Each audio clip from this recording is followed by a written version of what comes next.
Our next guest is an analyst for Big Ten Network, New York freaking Times best-selling author, a quarterback guru. I trust him. I don't know the college game, and he knows it, so he is here. He's host of the Y Option podcast on YouTube. Yogi Roth, how are you?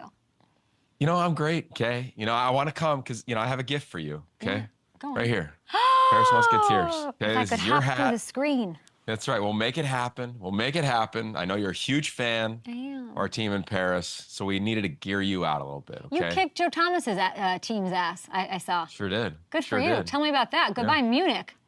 Yeah, hey, we feel really good right now. We're in a head coaching search right now, so we're excited about that. A lot of incoming calls, Who doesn't want to live in Paris in the summer? So we're excited about that. So it's been fun. You'd love it. You got to get there this summer. We feel really good. Got to the semis this year, which, we don't worry about the outcome. We were staying in the process. You know the cliches. That's us as well. But it was a fun summer. It's the Paris Musketeers. You're looking for is that why you're here? Are you going to ask me to coach the team? Because you know how it is. You just read the tea leaves a little bit. You know what I'm saying? You're just trying to figure out who's available, who wants to coach. We've talked to all my mentors. We're just just trying to put it out there. Why don't you do it? I've thought about that. The challenge is that the championship game is the first week of September, and I still love calling college football games. So there will be a point in my life. I thought you were going to say my children. Yeah, yes. No, they would love it. They'd love to go to Europe for the summer. We're into it. I mean, Joe Thomas told me he's having the best time, but I think he might be coming home. He might be a head coach. Who knows? He might be Chicago's head coach. We love Caleb. Ooh. You know Caleb. Thomas Brown's like nobody's leveled up like him the past couple of weeks. Unbelievable. And a great opportunity for him. There's a lot of uniqueness to Caleb Williams. You and I have discussed a lot. I'm just going to ask you, who should be the coach? It's a good question. I don't know exactly who should be that coach. I think that there's a lot of talented candidates. Clearly, they've got all the quarterbacks. They're the quarterback position handled. Ultimately, I think they need somebody who's going to go in there and not only steer the franchise with a veteran lens on it, but also one that's going to bring some energy to this team.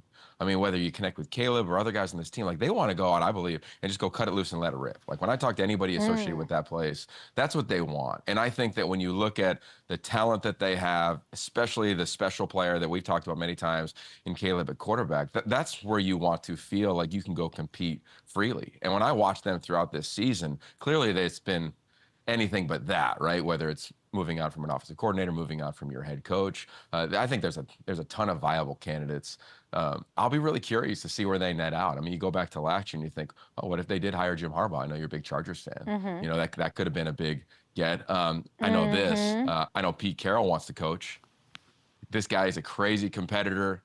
I don't know if that's the place or not, but I know that since he finished coaching in Seattle, he has not stopped competing. I mean, I talked to him. He's still coaching me up on being a better husband, being a better father, being a better minority owner in the Paris Musketeers. His energy to coaching is still there. So who knows how that shakes out? Another bunch of other openings, of course.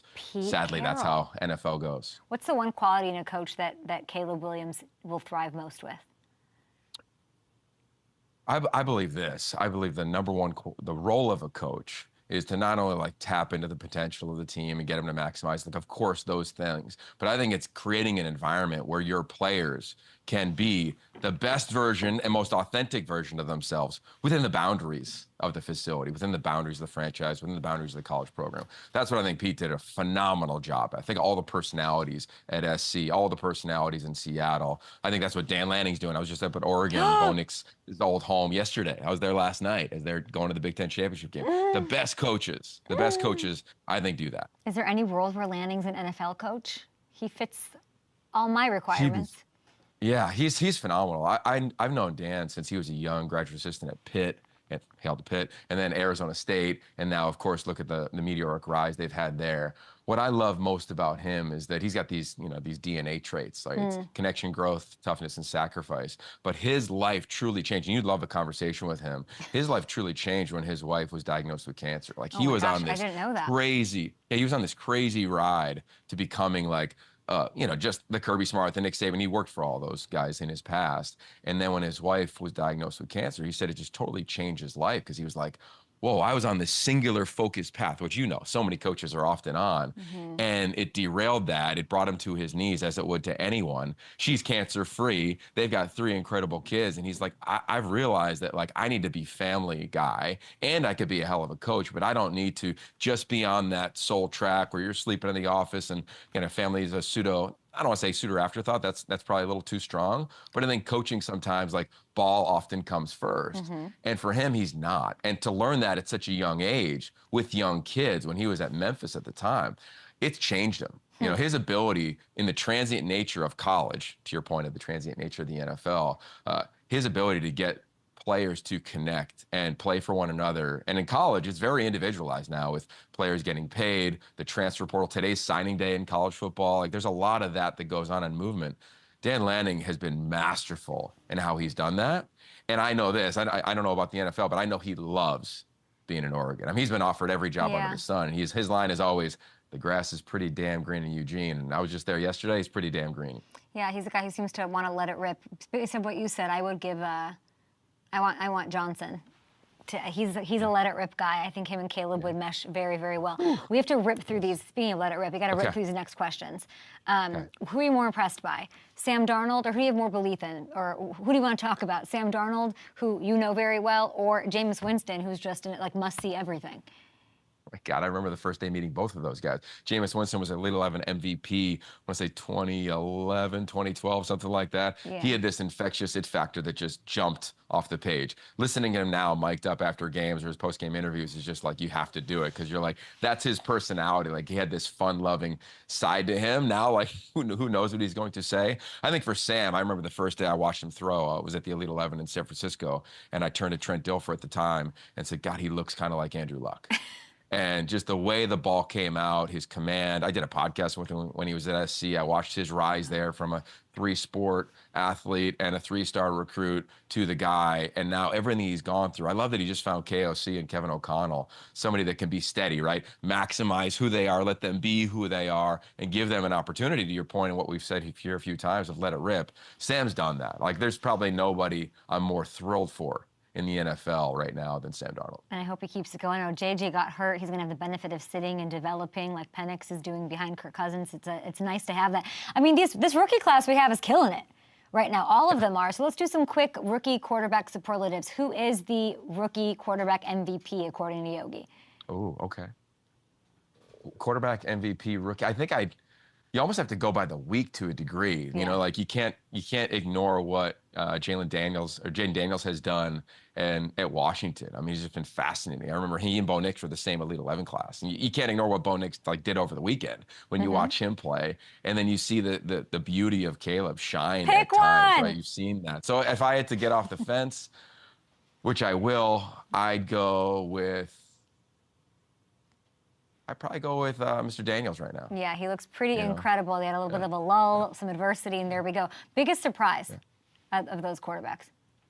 Well, I think it's probably Caleb, and probably even to himself to a certain degree. Like, the game is just so much faster. You look at all the things that's happened there. Like, it was a pretty steady ride for him to a certain degree. Went to Oklahoma, transferred to SC, wins the Heisman. Last year was a down year. I think you watched him continue to grow as the season's gone on. But I don't think any rookie quarterback is thinking, I'm drafted 1. We're going to lose my OC. We're going to lose my head coach before we even get, past Thanksgiving. I mean, that to me was probably the biggest shocker. And I'd imagine for him, he'd say, geez, this thing became a business pretty quick. Love that. I love Jim Harbaugh, as you know. I also love the Chargers and Justin Herbert. So I want to, knowing Justin well, covering him so long, they're a great match. Everyone knows it. Why? What sticks out to you?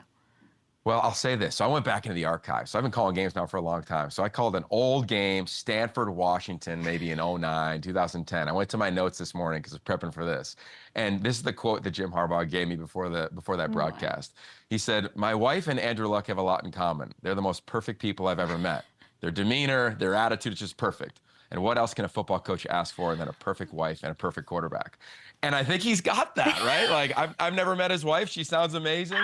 But I've met Justin Herbert. I knew him when he was a 0-star recruit and watched his ascension, watched him in the NFL. He's kind of the perfect quarterback right now. So I love it. And you live in the South Bay in Southern California. You could ride your bike to freaking work. 77 degrees. I mean, what else can you ask for, okay, other than you coming to be a minority owner, maybe the head coach of the Paris Musketeers? Let's go. Last one for you. I don't know what's going on with this. I don't know what's happening. Quickly, walk off. 10 seconds. Heisman winner. Go. Ooh, I still have my Heisman vote. I'm not going to do it, and I will not allow anyone to vote. Do not vote until the games get played over the weekend. Do not be that individual. Wait till the games are played. I'll be in New York next week. Check out the Y Option podcast on YouTube, guys. Check it out and pick up all of his things. I love you so much. I love you. Here we go. There we go. Y Option. We got it all for you. Here we go. Come on. See, I wanted the book. Love you.